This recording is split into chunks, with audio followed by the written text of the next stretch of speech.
नमस्कार दोस्तों, स्वागत है आपके मेरे YouTube चैनल पे। आज के सेशन में हम लोग पढ़ने जाएंगे static GK 1000 plus one linear, जो हमारा सेट रहेगा 4। इसके पहले हम लोगों ने तीन सेट लगा चुके हैं। तीन सेट में हम लोगों ने 300 स्टैटिक जीके को कंप्लीट किया है और आज हम लोग सेट 4 करेंगे, जिसमें हम लोग टोटल 100 क्वेश्चंस ऐड करने के बाद 400 स्टैटिक जीके को कंप्लीट कर लेंगे। मैं एक बार फिर से बता दूं आप सभी को, ये सभी परीक्षाओं में आए महत्वपूर्ण सामान्य ज्ञान है। 2024 तक के जितने भी एग्जाम में आए हुए स्टैटिक जीके हैं वो सारा का सारा इसमें कवर किया गया है और ये लूसेंट पे आधारित सामान्य ज्ञान है। तो चलिए सेशन को शुरू करते हैं और स्टार्ट करते हैं आज के इस सेशन को। चलिए स्टार्ट करते हैं। पहला क्वेश्चन आपकी स्क्रीन पर है। ब्रह्मोस किसका संयुक्त उद्यम है? मतलब ब्रह्मोस जो है वो कौन कौन से कंट्री मिलकर इस मिसाइल को बनाया है? तो भारत और रशिया ने मिलकर इसे बनाया हुआ है। इसमें दोनों देश के जो नदी है वो उस नदी का नाम इसमें जो है दिया गया है ब्रह्मोस। ठीक है, चलिए मूव करते हैं आगे की तरफ। भारत में इलायची और काली मिर्च का सबसे बड़ा उत्पादन राज्य कौन सा है? केरल राज्य है। ठीक है, आइए देखते हैं। वनस्पति तेल में वनस्पति घी के निर्माण में प्रयुक्त गैस होती है हाइड्रोजन गैस होती है। मोती मुख्य रूप से निम्नलिखित में से बना होता है। क्या चीज का बना होता है? कैल्शियम कार्बोनेट का बना होता है। ठीक है, मलेरिया के उपचार के लिए प्रभावी दवा जो कि एक कुनैन होता है वो किससे निकाला जाता है? सिंकोना की छाल से निकाला जाता है और उससे कुनैन बनाया जाता है, जो कि किसके उपचार में काम आता है? मलेरिया के उपचार में काम आता है। सूखा बर्फ क्या होता है? ठोस कार्बन डाइऑक्साइड होता है। ठीक है, सूखा बर्फ ठोस कार्बन डाइऑक्साइड के नाम से जाना जाता है। पेंडुलम का समय अवधि पर निर्भर करती है, उसकी लंबाई पर निर्भर करती है। ठीक है, हवा का वेग किसके द्वारा मापा जाता है? एनीमोमीटर द्वारा हवा का वेग को मापा जाता है। विश्व जनसंख्या दिवस को मनाया जाता है 11 जुलाई को विश्व जनसंख्या दिवस मनाया जाता है। माउंट एवरेस्ट पर चढ़ने वाली पहली महिला कौन थी? बछेंद्री पाल। चलिए मूव करते हैं आगे की तरफ, देखते हैं हमारा अगला स्ट्रैटेजी के।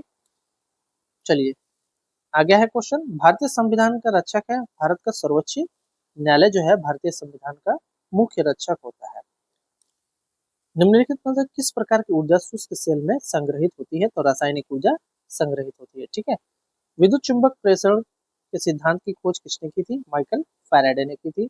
नालंदा विश्वविद्यालय की स्थापना किसने की थी? कुमार गुप्त ने किया था। वॉशिंग सोडा के नाम से भी जाना जाता है, किसके नाम से जाना जाता है? सोडियम कार्बोनेट के नाम से जाना जाता है, जिसे Na2CO3 Na2CO3 ऐसे लिखा जाता है। ठीक है, बेकिंग सोडा को किस नाम से जाना जाता है? सोडियम बाई कार्बोनेट के नाम से जाना जाता है। ठीक है, जिसे NaHCO3 नंबर अल्फाबेट के नीचे होता है। चलिए मूव करते हैं आगे की तरफ। परमाणु ऊर्जा उत्पादन के लिए किस धातु का उपयोग किया जाता है? यूरेनियम का उपयोग किया जाता है। किस ग्रह को पृथ्वी का जुड़वा ग्रह कहा जाता है? शुक्र ग्रह को पृथ्वी का जुड़वा ग्रह कहा जाता है। अब आइए यहाँ पर, जबकि प्लेनेट आ गया है तो प्लेनेट के बारे में थोड़ा सा हम लोग अध्ययन करेंगे। हम लोग जानते हैं कि हमारे सोलर सिस्टम में टोटल कितने प्लेनेट है? 8 प्लेनेट है। अभी एक हाल फिलहाल में करंट अफेयर में प्लेनेट 9 का खोज हुआ है। ठीक है, प्लेनेट 9 का खोज हुआ है, जिसका नाम ही है प्लेनेट 9। और कौन कौन से प्लेनेट है आइए हम लोग यहाँ पर देख लेते हैं। पहला आएगा मरकरी।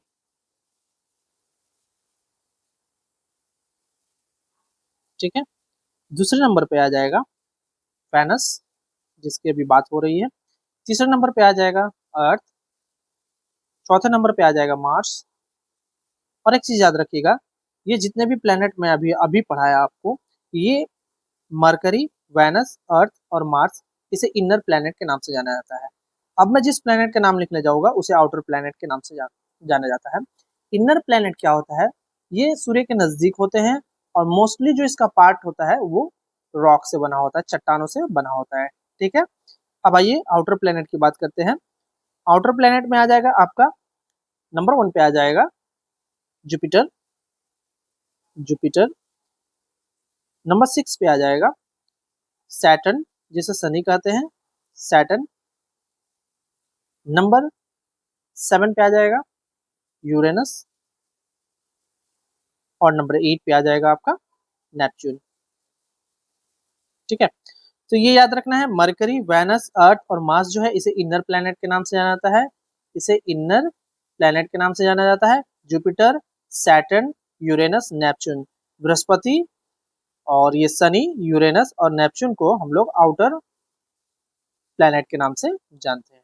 ठीक है, चलिए मूव करते हैं आगे की तरफ। कौन सी ग्रंथि बाह्यस्रावित और अंतःस्रावित दोनों कहलाती है? अग्नाशय को बाह्यस्रावित और अंतःस्रावित दोनों कहा जाता है। बाह्यस्रावित मतलब होता है ये हमारे उत्सर्जी पदार्थ को हमारे शरीर से बाहर निकालती है। ठीक है, और अंतःस्रावित ये होता है कि जैसे कि ब्लड स्ट्रीम में हार्मोन का डायरेक्ट प्रवाह होता है, और यही अग्नाशय जो है हमारे ब्लड स्ट्रीम में हार्मोन्स का डायरेक्ट प्रवाह करती है, इसीलिए इसे हम लोग अंतःस्रावित ग्रंथ और बाह्यस्रावित ग्रंथ कहते हैं। आइए मूव करते हैं अगले क्वेश्चन पे। कपास के लिए कौन सी मिट्टी सबसे उपयुक्त होती है? तो रेगुर मिट्टी जो है कपास के लिए सबसे अधिक उपयुक्त होती है। मूव करेंगे आगे की तरफ, देखेंगे हमारा अगला क्वेश्चन। अगला क्वेश्चन है आपके स्क्रीन पर, और आइए देखते हैं। विश्व की सबसे बड़ी ताजे पानी का झील कहाँ पर है? लेक सुपीरियर है। ठीक है, और अगर हम लोग इंडिया की बात करें, इंडिया में जो है सबसे बड़ा ताजा पानी की झील कौन सा है? तो वुलर झील है। ठीक है, कौन सा झील है? वुलर लेक, जो कि कहाँ मिलेगा? जम्मू एंड कश्मीर वाले क्षेत्र में, ये भी आपको याद रखना है। मूव करेंगे आगे की तरफ। खिलाफत आंदोलन का नेतृत्व किसने किया था? अली ब्रदर्स ने किया था। प्रथम आम चुनाव किस वर्ष हुआ था? 1951 में प्रथम आम चुनाव हुआ था। इंसुलिन के स्राव के लिए कौन सी ग्रंथि जिम्मेदार होती है? तो अग्नाशय जिम्मेदार होती है। पंचायती राज सर्वप्रथम किस राज्य में लागू किया गया था? राजस्थान में सबसे पहले पंचायती राज आया था। यूरेनियम का अग्रणी उत्पादन देश कौन सा है? कनाडा है, यानी सबसे पहले यूरेनियम का जो उत्पादन देश वो था कनाडा। कौन सा जानवर त्वचा से सांस लेता है? तो मेढक, जिसे इंग्लिश में हम लोग फ्रॉग कहते हैं, ये स्किन से श्वास लेती है। कौन सा तत्व विद्युत का सबसे अधिक सुचालक होता है? जिसे हम लोग चांदी कहते हैं। ठीक है, यानी कि सुचालक का मतलब होता है कंडक्टर। कंडक्टर, ठीक है, चलिए मूव करते हैं आगे की तरफ। भारतीय संविधान के जनक के रूप में किसे जाना जाता है? B.R. अम्बेडकर। ठीक है, फुल फॉर्म होगा भीमराव अम्बेडकर। गरीबी रेखा कौन तय करता है? नीति आयोग। और नीति आयोग के बारे में बता दूं, नीति आयोग का पहला नाम योजना आयोग था। ठीक है, इसका पहला नाम क्या था? योजना आयोग था, और इसका नाम जो है 1 जनवरी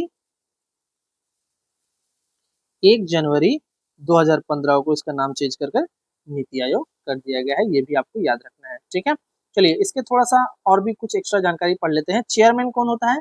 तो चेयरमैन होता है देश का प्रधानमंत्री।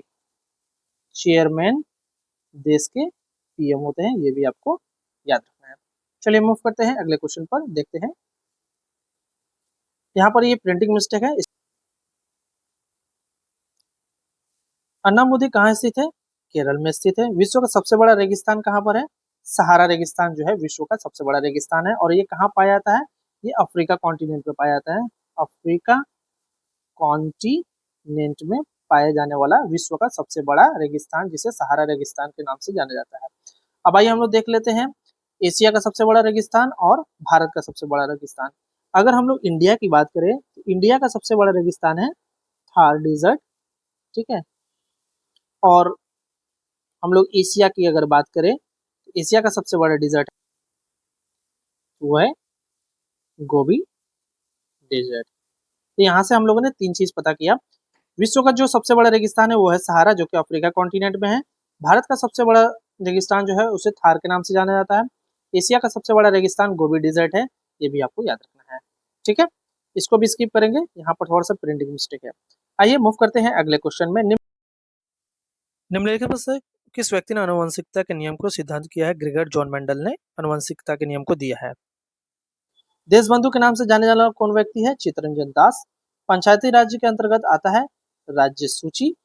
हर्षचरित्र और कादम्बरी की रचना है, किसकी रचना है? वाणभट्ट की रचना है। अमेरिका कब स्वतंत्र हुआ था? 1776 में। निम्नलिखित में से कौन सा विश्व का सबसे बड़ा एवं सबसे गहरा महासागर है? प्रशांत महासागर है। आइए यहाँ पर महासागर आ गया है, तो यहाँ पर थोड़ा सा हम लोग ओशन के बारे में अध्ययन करेंगे। देखिए, टोटल यहाँ पर 5 ओशियन होते हैं और 7 कॉन्टिनेंट होते हैं। यहाँ पर मैं ओशियन लिख दे रहा हूँ, ठीक है, और यहाँ पर मैं कॉन्टिनेंट लिख दे रहा हूँ, ताकि दोनों साथ साथ हम लोग लेकर चलें। 5 ओशियन में सबसे बड़ा ओशियन होता है पैसिफिक ओशियन, दूसरा होता है आपका अटलांटिक ओशियन, तीसरा नंबर होता है आर्कटिक ओशियन, चौथा नंबर होता है इंडियन ओशियन, पांचवा नंबर होगा अंटार्कटिक ओशियन। ठीक है, जैसे कि 5 ओशियन मैंने बोला था, यहाँ पर 5 ओशियन है। अब आइए हम लोग देख लेते हैं 7 कॉन्टिनेंट के बारे में। सबसे बड़ा कॉन्टिनेंट जो होता है वो है एशिया, दूसरा अफ्रीका, तीसरा कॉन्टिनेंट नॉर्थ अमेरिका, चौथा कॉन्टिनेंट साउथ अमेरिका, पांचवा कॉन्टिनेंट यूरोप, छठवा कॉन्टिनेंट ऑस्ट्रेलिया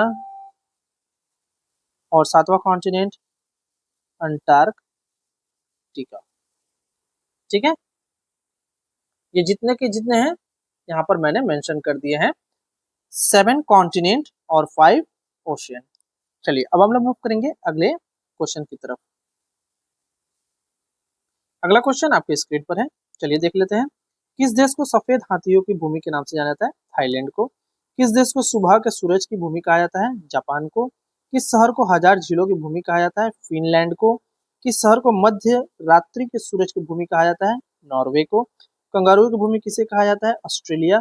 और ये भी याद रखिएगा, ऑस्ट्रेलिया जो है सबसे स्मॉलेस्ट कॉन्टिनेंट भी है। ठीक है, चलिए सबसे लंबा दिन कौन सा होता है? 21 जून। द्रोणाचार्य पुरस्कार दिया जाता है जो क्रिकेट या भी किसी भी टीम के जो कोच होते हैं उनको दिया जाता है।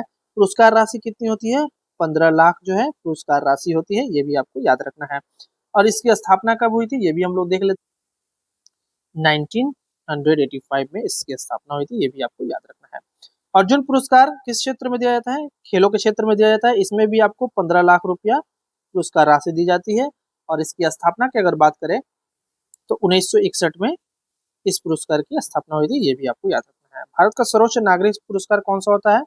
भारत रत्न होता है। भारत रत्न किसके द्वारा दिया जाता है?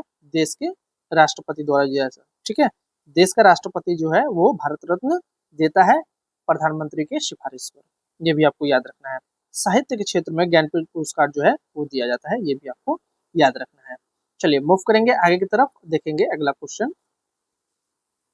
अगला क्वेश्चन आपकी स्क्रीन पर है, आइए डिस्कस करते हैं। दादा साहेब फाल्के पुरस्कार किस क्षेत्र में दिया जाता है? तो सिनेमा के क्षेत्र में दिया जाता है।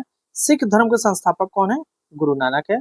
प्रसिद्ध नृत्य कथकली किस राज्य से संबंधित है? केरल राज्य से संबंधित है। गोल गुम्बज कहाँ पर स्थित है? बीजापुर में स्थित है। लघु गणितीय तालिकाओं का आविष्कार किसने किया था? जॉन नेपियर ने किया था। किस अंग की खराबी से पीलिया हो जाती है? यकृत की खराबी से पीलिया हो जाती है। ठीक है, भारत का पहला परमाणु ऊर्जा स्टेशन कहाँ पर स्थापित है? महाराष्ट्र के तारापुर में। भारतीय संविधान में कितने मौलिक अधिकार उल्लेखित है? 6 मौलिक अधिकार है, ये भी आपको याद रखना है। आपातकाल के दौरान भी कौन सा अनुच्छेद निलंबित नहीं किया जा सकता? अनुच्छेद 20 और अनुच्छेद 21, वेरी वेरी इंपॉर्टेंट, ये दोनों को निलंबित नहीं किया जा सकता। जब भी आपातकाल लगेगा उस समय निलंबित नहीं किया जाता। कौन सा आर्टिकल? अनुच्छेद 20 और अनुच्छेद 21। भारत का पहला वायसराय कौन था? Lord Canning. चलिए मूव करते हैं और देखते हैं अगला क्वेश्चन। अगला क्वेश्चन आपके स्क्रीन पर है। भारत का उपराष्ट्रपति बनने के लिए न्यूनतम आयु क्या होनी चाहिए? 35 वर्ष होनी चाहिए। अगर आपको देश का प्रधानमंत्री बनना है तो आपको 25 वर्ष होना जरूरी है। ठीक है, चलिए भारतीय संविधान में कितने प्रकार के राइट्स है? तो 4-5 प्रकार के राइट्स है। संविधान में कितने मौलिक कर्तव्य उल्लेखित है? टोटल 11 मौलिक कर्तव्य जो है उल्लेखित है, ये आपको याद रखना है। भारतीय संविधान में राष्ट्रपति के चुनाव की पद्धति किस देश से ली गई है? आयरलैंड से ली गई है। भारतीय संविधान के किस अनुच्छेद में राष्ट्रीय आपातकाल का प्रावधान है? तो अनुच्छेद 352 में राष्ट्रीय आपातकाल का प्रावधान है। आइए देखते हैं कितने जो है भारतीय संविधान के आपातकाल हैं। भारतीय संविधान में 3 प्रकार के आपातकाल हैं। नंबर 1 हो गया आपका national emergency, national emergency. Number 2 पर हो गया आपका state emergency, state emergency. Number 3 पर हो गया आपका फाइनेंशियल इमरजेंसी। ठीक है, 3 प्रकार के इमरजेंसी होती है। और ये अनुच्छेद जो है नेशनल इमरजेंसी यहाँ पर जैसे कि मेंशन किया गया है 352 के अंतर्गत आता है। स्टेट इमरजेंसी 356 के अंतर्गत आता है। और फाइनेंशियल इमरजेंसी 360 के अंतर्गत आता है, ये भी आपको याद रखना है। ये दोनों इमरजेंसी लगाए गए हैं, लेकिन अब तक जो इमरजेंसी नहीं लगा है वो है फाइनेंशियल इमरजेंसी। ये भी क्वेश्चंस एग्जाम में पूछे गए हैं, तो ये भी आपको याद रखना है कि फाइनेंशियल इमरजेंसी अभी तक नहीं लगाया गया है। आइए मूव करते हैं और देखते हैं अगला क्वेश्चन। भारत के राष्ट्रपति द्वारा उच्च सदन यानी कि राज्यसभा में कितने सदस्यों को मनोनीत किया जाता है? मतलब नॉमिनेट किया जाता है राष्ट्रपति के द्वारा, टोटल 12 सदस्यों को नॉमिनेट किया जाता है। और ये अलग अलग क्षेत्र से होते हैं, जैसे कि स्पोर्ट्स वगैरह, एक्टर्स, ये फिल्म जगत के बहुत सारे जगत से मिलाकर 12 लोगों को नॉमिनेट किया जाता है। ठीक है। जम्मू और कश्मीर राज्य विधानसभा का कार्यकाल होता है 6 वर्षों के लिए होता है। किस ग्रह को बौना ग्रह कहा गया है? प्लूटो को बौना ग्रह कहा गया है। पहले प्लूटो जो था वो सोलर सिस्टम का हिस्सा था, लेकिन सोलर सिस्टम के कुछ टर्म्स एंड कंडीशन को ये पूरा नहीं कर पा रहा था, जिसकी वजह से इसे सोलर सिस्टम से हटा दिया गया। ठीक है। और जैसा कि अभी प्लैनेट 9 की खोज हुई है, जिसका नाम ही है प्लैनेट 9, ये भी आपको याद रखना है, प्लैनेट 9। मूव करेंगे आगे की तरफ। चीन सागर में उष्ण कटिबंधीय चक्रवातों का नाम क्या है? टाइफून। विश्व की सबसे बड़ी ताजे पानी का झील कौन सा है? Lake superior. मूव करेंगे आगे की तरफ, देखेंगे अगला क्वेश्चन। ये रहा अगला क्वेश्चन आपके स्क्रीन पर। चलिए, उस वैज्ञानिक का नाम बताइए जिसने पहली बार घोषित किया कि पृथ्वी सूर्य के चारों ओर घूमती है। कॉपरनिकस। ठीक है। निम्नलिखित में से कौन सी गैस सबसे अधिक जहरीली है? Carbon monoxide. ठीक है, ये सबसे जहरीली गैस होती है, ये आपको याद रखना है। उस जानवर का नाम बताइए जो अपना पूरा जीवन बिना पानी के रह सकता है। कंगारू जो है बिना पानी के रह सकता है। मछली किस अंग द्वारा श्वास लेती है? गलफड़ द्वारा श्वास लेती है। निकट दृष्टि दोष वाले लोग को कौन सी लेंस का उपयोग करनी चाहिए? अवतल लेंस का उपयोग करना चाहिए। किसी सजीव जीव की मूल विशेषता क्या होती है? पुनरुत्पादन की क्षमता। पुनरुत्पादन की क्षमता ही उसे सजीव बनाती है। निम्नलिखित में से कौन सा रोग आहार में लौह की कमी के कारण होता है? खून की कमी। शून्य का आविष्कार किसने किया था? ब्रह्मगुप्त ने किया था। सूर्य से मानव शरीर को कौन सा विटामिन प्राप्त होता है? विटामिन डी प्राप्त होता है। ठीक है। एक्चुअली में देखिए, विटामिन डी जो है वो मनुष्य के शरीर में होता है। ठीक है। जैसे ये मान लीजिए मनुष्य है और ये हमारा सन है। ठीक है। तो सन से जो रेज आती है मनुष्य के शरीर में ऐसे पड़ता है। विटामिन डी जो है वो सन के रेज में नहीं होता है। विटामिन डी जो है वो मानव के शरीर में ही होता है। लेकिन जैसे ही ये रेज जो है मानव शरीर के ऊपर पड़ता है, तो हमारे शरीर में जो विटामिन डी है वो एक्टिव हो जाता है। ठीक है। तो विटामिन डी ऐसे मिलता है। याद रखिएगा, ये सूर्य से प्राप्त नहीं होता। सूर्य की किरण से हमारे शरीर में पड़ने के बाद हमारे अंदर जो विटामिन डी होता है वो क्या होता है? एक्टिव हो जाता है। ये चीज आपको याद रखना है। ठीक है। पौधे में किस भाग में प्रकाश संश्लेषण होता है? तो पत्तियों में प्रकाश संश्लेषण की प्रक्रिया होती है। मूव करेंगे आगे की तरफ, देखेंगे अगला क्वेश्चन। अगला क्वेश्चन आपके स्क्रीन पर है, आइए डिस्कस करते हैं। प्रकाश संश्लेषण के दौरान पौधे और पेड़ में निम्नलिखित में से कौन सी गैस छोड़ते हैं? तो ऑक्सीजन छोड़ते हैं और कार्बन डाइऑक्साइड लेते हैं, ये आपको याद रखना है। ठीक है। प्रकाश संश्लेषण यानी फोटोसिंथेसिस की क्रिया के समय में पौधे क्या करते हैं? ऑक्सीजन गैस को रिलीज करते हैं और कार्बन डाइऑक्साइड CO2 को लेते हैं, ये आपको याद रखना है। और यही क्रिया जो है रात में उल्टा हो जाता है। ये दिन की क्रिया है, रात में इसका उल्टा हो जाएगा। आइए देखते हैं अगला क्वेश्चन। स्टील को स्टेनलेस स्टील बनाने के लिए उनमें से कौन सा धातु मिलाई जाती है? तो क्रोमियम मिलाने के बाद स्टील को स्टेनलेस स्टील में कन्वर्ट कर दिया जाता है। प्याज पौधे के किस भाग का संशोधित रूप होता है? तो तना का संशोधित रूप होता है। निम्नलिखित में से कौन पायरिया से प्रभावित होता है? तो गम्स जो है, गम्स पायरिया से प्रभावित होता है। ठीक है। हिंदी में उच्चारण सही नहीं था, प्रिंटिंग मिस्टेक था, यहाँ पर मैं इंग्लिश में लिख दे रहा हूँ गम्स। 1 मेगाबाइट कितने किलोबाइट के बराबर होता है? 1024 के बराबर होता है। ठीक है।